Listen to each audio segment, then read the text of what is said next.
The Amulet of Emptiness, the power hidden within. In a quiet village nestled between emerald hills and whispering woods, there lived a young boy whose hands were never idle. He labored from sunrise to sunset, tending to fields, helping elders, and learning every craft he could. Yet beneath his diligence lay a deep uncertainty. Though his body moved with purpose, his mind often lingered in doubt.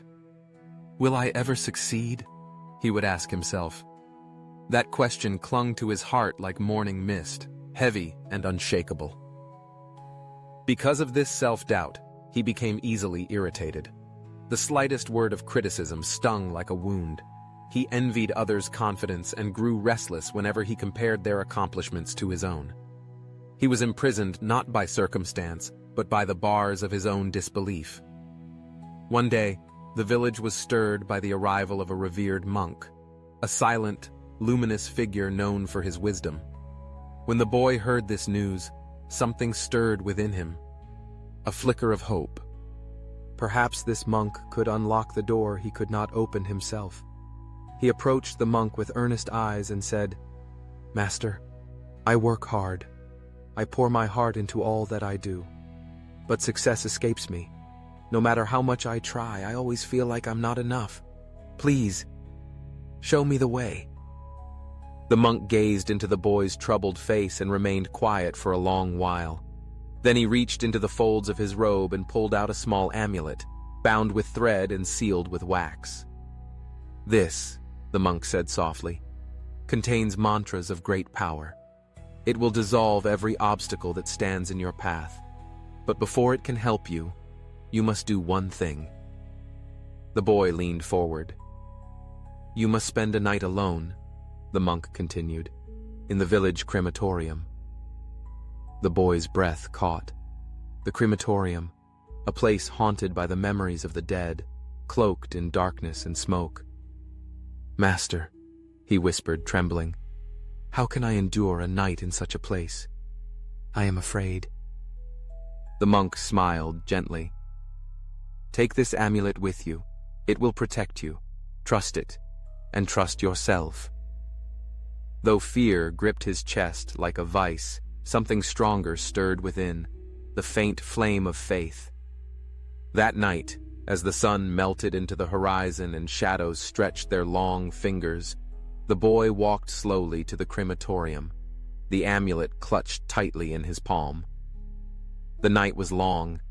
Every sound, a rustle, a whisper of wind, became a ghost. Every movement of the trees felt like spirits brushing past. But still, he stayed. He kept breathing.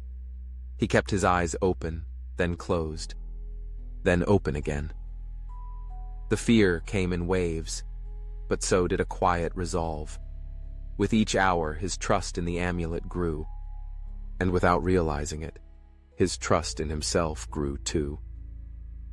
When dawn finally broke and golden light poured through the mist, the boy emerged from the crematorium, exhausted, but transformed.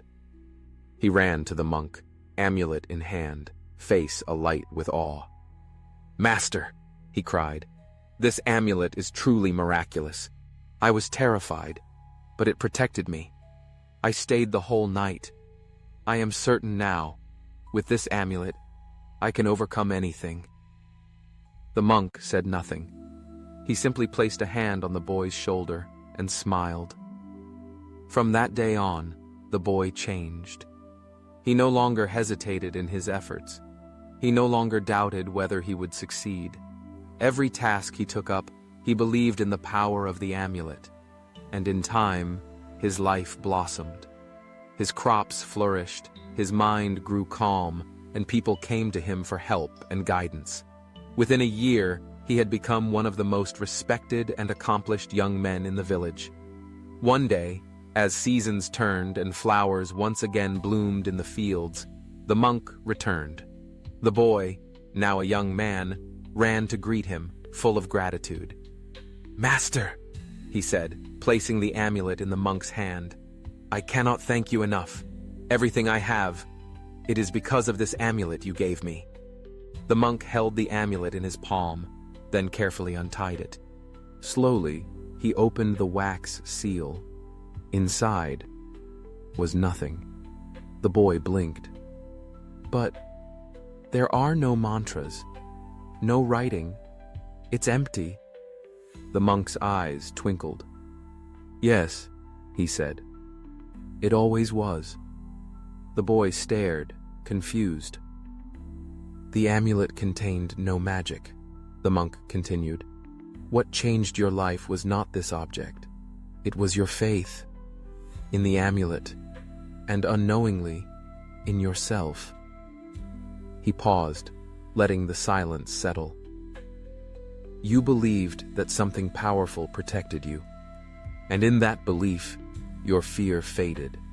Your mind grew calm, and from that calmness, clarity arose. Strength arose.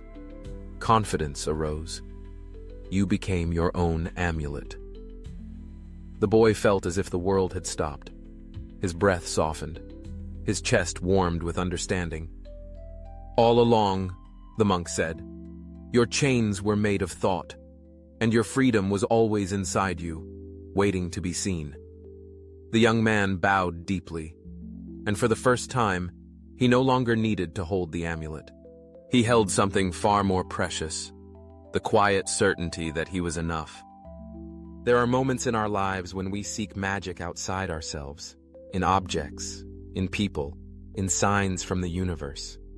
We hope something external can unlock the strength we feel we lack. But true awakening begins the moment we realize the miracle is not outside, it is within.